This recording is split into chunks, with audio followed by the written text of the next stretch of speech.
Hi, and welcome to M&A Ambassadors, Becoming the USP, the Ultimate Sales Professional. Now, it's been a while, a couple of weeks through the end of the year and the beginning. So this is our first video of 2024. So I want to start by asking you a question. Okay? 2% of this year is already gone, and 23% of the first month is finished. That's 23% of January. Where are you on your plans and on your sales goals? Do you even have a goal? If you don't have a goal, how will you stay in control of the effort that you're going to put on a daily basis?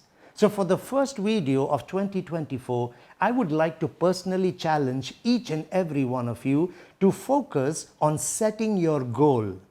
You see, if you don't have a goal, then the pipeline that you're currently working with will be the one that decides your plan. But that means you're not in control. That means you are driven by what you have in your pipeline based on lead generation strategies. It should be the other way around. You need to have a plan. Once you have a plan in place, the pipeline is created based on your plan. And that's where you can stay in control of your business, because your strategies will be planned from your goal and the action plan. So how do you actually make an action plan is what we'd like to talk about. Now, think of the word plan, P-L-A-N, and I'll give you a quick insight into it because the videos are short. P is to prioritize. What do you want to actually achieve this year? What are your goals for 2024? Have you even thought about those? So you need to first articulate where you want to go with this year. Stephen Covey told us this: begin with the end in mind, and then you work backwards into the plan. Now, the L in the plan stands for the list. You need to be able to list out which activities you have to control so that you can hit your priorities. Now, the 80-20 Pareto rule works here. Only 20% of your activities every day are responsible for 80% of your results. So when you are writing out the tasks, you need to check, is that a priority pay time activity that will fit in the 20%, which contributes 80% to your results? Or is it an 80% activity which is good but not critical because it generates only 20% of your results? So when you list out the activities, you need to be looking at an 80-20 so you can identify the key pay time activities.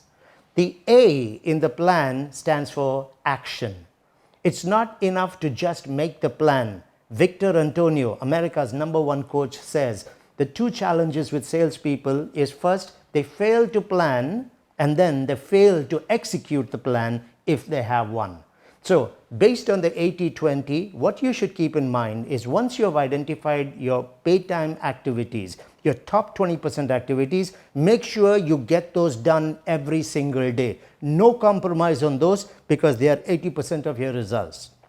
And you should be looking at reducing the 80% of the other activities which are giving you minimum impact, so you can free up more time to increase the 20% into a higher contribution.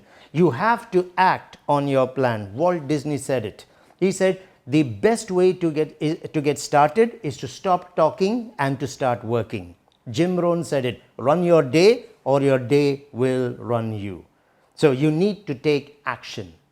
And then you come to the N in the plan, which is to navigate, to work your way through the daily challenges, the sudden interruptions, the change in plans and direction that could come up. Navigation is usually done when you're traveling using GPS systems. The GPS system, you will lock into it where you want to go, and then the system works with multiple intelligences and constantly gives you feedback if you're on track, is there an additional delay coming up, or where you can speed up, take a route that will take you faster to the destination. So you would never use a GPS and not follow its instructions. So the navigate in the plan is where you check and constantly align and adjust as you go through the year. I want to leave you with two questions that you need to ask yourself.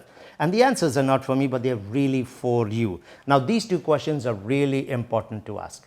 The first question that you should be asking is, let's say you wanted to buy a house this year. Would you buy from a broker like you? Would you buy from a broker who carries your attitude, your way of planning and working through the day, and your way of presenting themselves. Would you do that? If the answer is not yes, then you have some work to do on yourself, and you might as well start that at the beginning of the year. The second question I'd like to ask you is, let's say you were running a brokerage company. Would you hire a broker like you? If you can reflect on these two questions and give yourself the answer and make your plan so that you have a clear goal of where you want to go, 2024 can become your year and you can become unstoppable. I want to thank you for your time with us on this first episode of 2024 of M&A Ambassadors, Becoming the USP, the Ultimate Sales Professional.